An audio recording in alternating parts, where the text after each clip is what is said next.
नमस्कार मित्रांनो. आजचा आपला विषय जो आहे तो विचार, थॉट या संबंधित आहे. आजच्या पॉडकास्टमध्ये आपण नक्की विचार म्हणजे काय, ते कशा पद्धतीने काम करतात हे समजून घेण्याचा आज प्रयत्न करणार आहोत. तर आपण सुरू करूयात. शांत स्थिर भासणाऱ्या आकाशात येणाऱ्या ढगांप्रमाणे विचार येत जात असतात.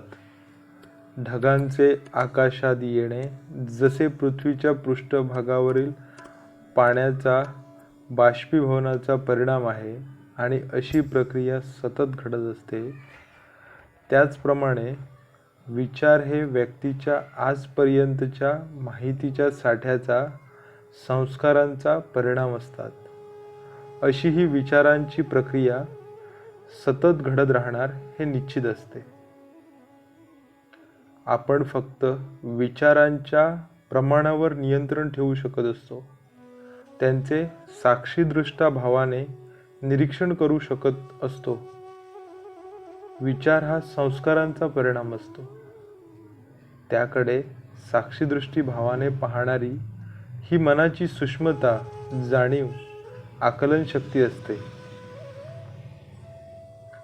भौतिक परिस्थितीतून माहिती इंद्रिय स्पर्शाद्वारे सतत येत असते. त्याद्वारे येणाऱ्या माहितीचे आकलन व्यक्तीच्या धारणा, जीवनमूल्ये, निर्णय, पूर्वसंस्कार, भूतकाळातील आठवणी यांद्वारे नवीन संस्कार बनत असतात. परिणामस्वरूप विचारांद्वारे त्या येणाऱ्या माहितीचे रूपांतरण होते. माहिती खूप वेळासाठी जशीच्या तशी साठवून ठेवली जात नाही. ती विचार, स्वप्ने, कल्पना यांद्वारे सतत रूपांतरित होत राहते. आठवणीच्या स्वरूपात फक्त काही धूसर दृश्य शिल्लक राहतात, जी महत्प्रयासाने शोधावी लागत असतात. विचार एकतर जाणीवपूर्वक केला जातो किंवा एकतर अजाणतेपणी येतो. जाणीवपूर्वक आपण तो विचार करतो, तो दृश्य स्वरूपात आपण केलेली कल्पना, व्हिज्युअलायझेशन असते. तर अजाणतेपणी आपण जो विचार करतो तो फक्त अनियंत्रित अविचार असतो. अविचार आपोआप अवचेतन मनाद्वारे घडवले जातात. याविषयी आपण असे देखील म्हणू शकतो की विचार ही मनाची अस्थिरता, चंचलता आहे. तर साक्षीदृष्टा भाव, स्वानुभव या विचाररहित अवस्था आहेत. मनुष्याचे राग, द्वेष, अविद्या हे अविचार निर्माण करणारे घटक आहेत, जे अनियंत्रित अविचारांची शृंखला आपणासोबत घेऊन येतात. जसे हे संपूर्ण ब्रह्मांड अनित्य आहे, तसेच विचार देखील अनित्य आहेत. ते निरंतर संभवतात. स्थिर चित्त, एकच विचार असं काही नसतं. एकाच क्षमतेच्या फ्रिक्वेन्सीचा विचार पुन्हा पुन्हा येऊ शकतो, पण तोच विचार जशाच्या तसा कदापिही शक्य नाही. विचार भौतिक परिस्थितीच्या संदर्भातून घडत असतात.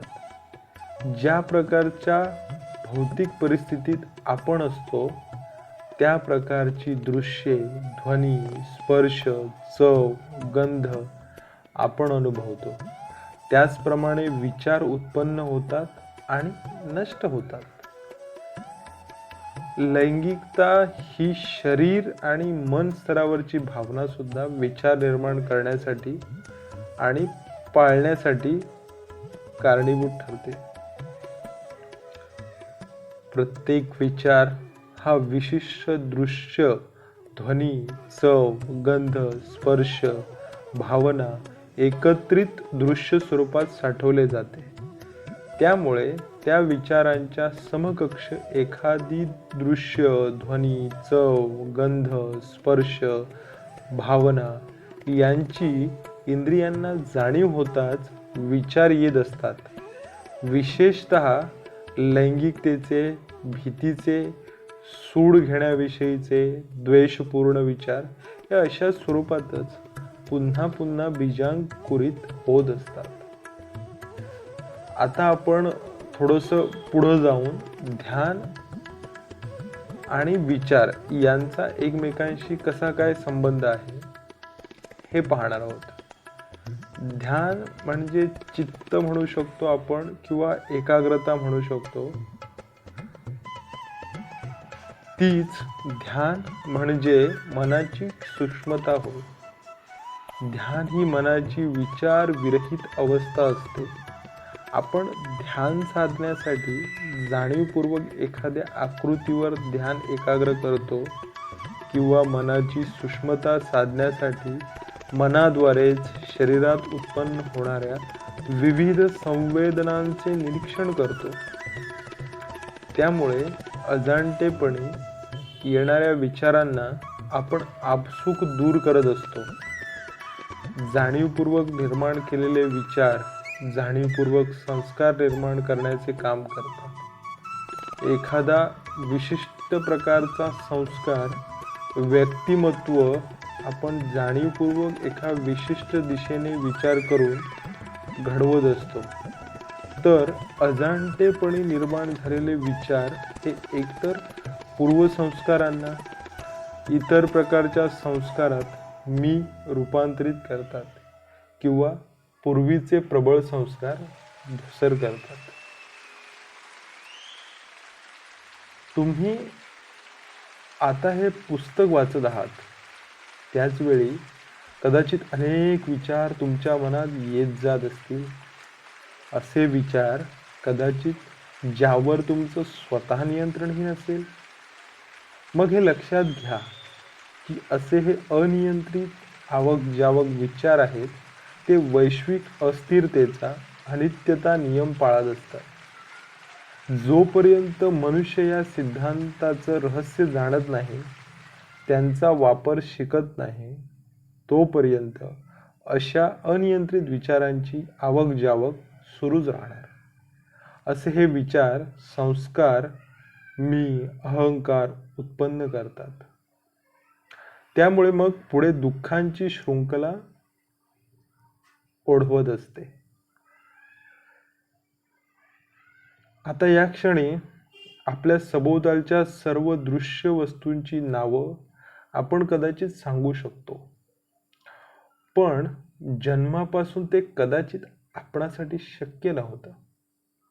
तशी ती वस्तूंची ओळख वस्तूंचा रोजच्या वापरातून रोजच्या उल्लेखातून करणं हे आपल्या अवचेतन मनाने सबकॉन्शियस माइंडने करणं शिकलं आहे.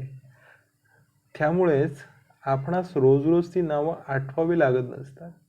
ती आपल्या मेंदूत अगदी कोरल्यासारखी राहतात.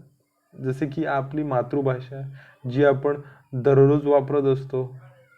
मराठीसारखी भाषा जिचा शब्दसंग्रह 1.5 लाखाहूनही अधिक आहे, ती आपण सहज बोलतो. सर्वच शब्द कधी ना कधी वापरतो, लिहितो. असं हे सहज घडतं कारण अवचेतन मनामध्ये सबकॉन्शियस माइंड मध्ये हे घटक कोरल्यासारखे आहेत. त्याच वेळी जर आपण अशी कल्पना केली की जशी आपण आपली मोबाईल मेमरी नष्ट किंवा डिलीट करतो, तशी जर आपली संपूर्ण मेंदू मेमरी एका क्षणात नष्ट झाली तर काय होईल? आपण ना आपली भाषा बोलू शकणार ना, कोणत्याही भौतिक वस्तूंची व्यक्तींची नावं लक्षात राहणार.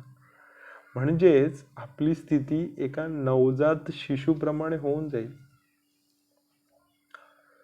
विचार ही आपल्या मेंदू मेमरीची परिणिती आहे. म्हणजेच आपण जे काही आजपर्यंत शिकलो, आजपर्यंत ग्रहण केलं, विचार हा त्यांचाच तर खेळ आहे. त्यामुळे वेगवेगळ्या व्यक्ती एकाच घटनेबाबत, वस्तूबाबत, प्रसंगाबाबत, व्यक्तीबाबत भिन्न भिन्न प्रकारे विचार करू शकतो. भौतिक परिस्थिती, आपली संगत, पूर्वसंस्कार यांद्वारे नवीन विचार उत्पन्न होतात. ते विचार संस्कार, मी, अहंकार उत्पन्न करतात. त्यामुळे विचारांमध्ये व्यक्तिपरत्वे फरक आढळत असतो. विचार व्यक्तिपरत्वे भिन्न भिन्न आढळणारी समज, अंडरस्टँडिंग तयार करत असतात, की ज्याद्वारे आपण जीवनाचं आणि परिस्थितीचं आकलन करत असतो. जसे विचार तशी हातून घडणारी कृती, तसाच वर्तमान आणि त्याच वर्तमानाच्या आधारे घडणार असतं भविष्य. म्हणजेच प्रत्येक घटक कसा एकमेकांशी तंतोतंत जोडला गेला आहे याची तुम्हाला प्रचिती नक्की झाली असणार. त्यामुळे भगवान बुद्ध म्हणतात, तुम्ही जे आता आहात तो तुमच्या विचारांचा परिणाम आहे. ह्याचाच अर्थ असा होतो की कोणत्याही क्षणी भूतकाळातील आठवणी, माहिती ज्यांची आपणास अजिबात आवश्यकता नाही, अशा आठवणी ज्या क्षणोक्षणी आपणास त्रासदायक आहेत, दुःखदायक प्रसंग इत्यादी, याबाबतचे जे संस्कार आहेत ते नष्ट करून आपण सदैव वर्तमानात जगू शकतो. मानवी विचार असणे हे जीवन आहे. मानवी विचारांची निर्मिती हे रहस्य आहे. तर विचारांच्या निर्मितीप्रतीची जाणीव असणे हे दुःखमुक्त जीवनाचं वरदान आहे.